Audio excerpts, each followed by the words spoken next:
موږ ډېرې چغې وکړې هېڅ چا مو وانه اورېده. ډېرې چغې مو وکړې چې د خدای او د رسول خاطر وکړئ مه کوئ. ما خپل افغان ته کافر وای، ما خپل افغان وجنئ. دا عسکر د دې وطن بچی دی، دا تیاره د دې وطن ده، دا پول د دې وطن و، دا د رزول سوي خلک، دا افسران د دې خاورې وو، دا کمانډو د دې خاورې. هېڅ چا هم نه منله. کوم اوس موږ او تاسې توره وکړئ ما دې په خدای قسم هېڅ هم نشو کولی. وروره فلسطین نه جوړ دی، کوم سبایل بمبارۍ کوي، پیګل بمبارۍ، دلته به ډوزې هغې کې نه ولو چې را ډوزې به وکړو الله ډېر هغه پاکستان. او اوس به دې ګورم او پیدایان دي غول هم ولا کوو غول.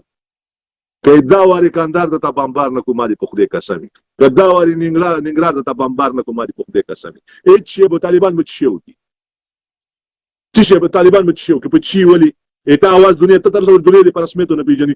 ته تر اوسه په نوره نړۍ کې موږ سفارتونه لرو، هغه سفارتونه د جمهوریت په نظام باندې کار کوي. تر اوسه پورې ته د هغو سره په اړیکه کې نه یې چې ته اوس واوره سفارت دلته شته یا چاته کار وکړې. موږ ته تر اوسه پورې هغه نه کوي. هغه اکثریت سفارتونه موږ چاته به ته وجاړي.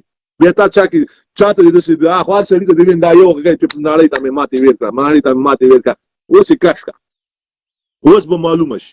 موږ درته ګورو اوس څه هوایي پسو ته هم غږ کوئ چې راشي والا نصرت هم در سره ملګری شي. موږ درته ګورو خدا که هېڅ شی هم وکړئ، هېڅ شی هم خدا که وکړئ چې تاسې کوئ په موږ به تېروئ، چې تاسې تر څو برابرېږئ په موږ به تېروئ، په موږ به د دې بله دنیا کې به وو. دې دنیا نه به موږ لاړو. په دې دنیا د موږ په ژوند باندې د موږ په هغه باندې همدغه صرف افغانانو کافر مسلمان کافر مسلمان خپل هم ښه ډېر ووجل او پردي هم جاري د وسته خپل کور هم پړنګ کړی، نور هم هېڅ هم نه دي کړي.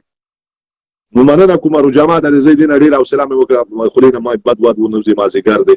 بیا به وروسته د ماښام نه وروسته رجام چې ما ته که ماښام خلک چې به په ونیسو د اثر مازغه به په کرار دي. بیا به رڅو بیا به داسې ښه بمبارو. همدا طالبان بمبارول پکار دي. یو وار هغه بمباران په دې ولس باندې خفه یم.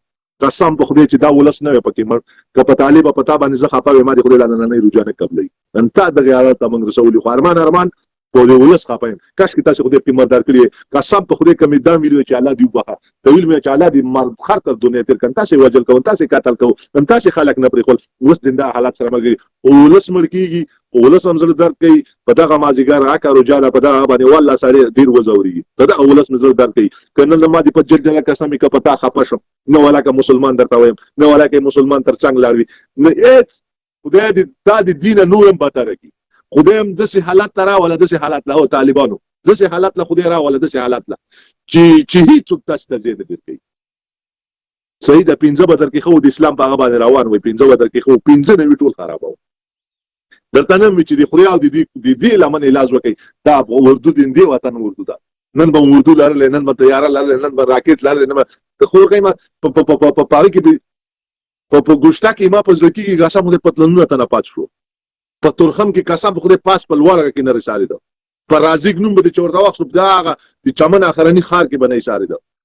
کونړ کې بیا خپله ورته ولاړو، خپله به هغه ورته ولاړو. داسې به ورسره داسې وچ غربانه به ورسره غتو. تاسې به الله پاک دې وبخي موږ زړور جاندار زړور د ننګرهار د امني قومندانو خپله ورته ولاړو، خپله چانټه تړلې وه، ګردانۍ خپله تړلې وه، خپله یې وان ته مارمۍ ویشتې.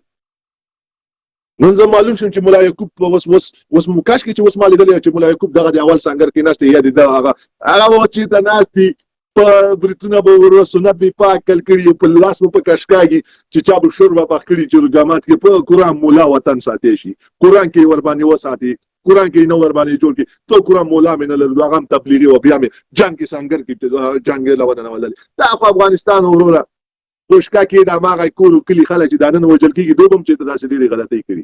اما ته به بوشکي چل به ورته هلته به راوسته کې به خلاو داس ویر کا نور څه کړي.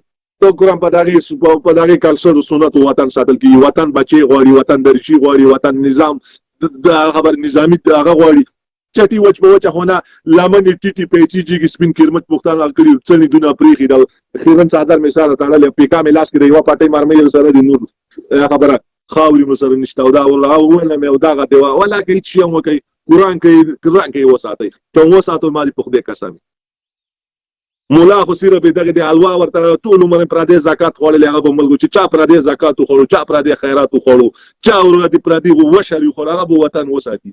وطن خو چې څوک ساتي هغه ته به ټرینګ ورکوي، یا به عسکر یا به روزل شوي. ټول چېرته روزل شوي؟ ټول عمر یې الوا خوړلې، ټول عمر د کوړي مدرسه کې پلانګې، ټول عمر یې ساړه وچه ماړۍ خوړلې، تا دما په ډوډۍ ستر شي به وطن وساتي. که دې وساتو دغه دی، که دې وطن جوړ کړو نو دغه دی. موږ به مړه به موږ به تېروي. لکه څنګه چې ډاکټر نجیب یوه خبره کوله نن د تروزي والله زه اوس هم یو تقریر ماته ډېر خوند نه کوي، وي سبا به فلسطین درنه جوړې کړو، تاسې به هېڅ هم نه لرئ، تاسې به یې په تیږو ولې هغه بمبارۍ ولې. نن ما حال نه دی راغلی.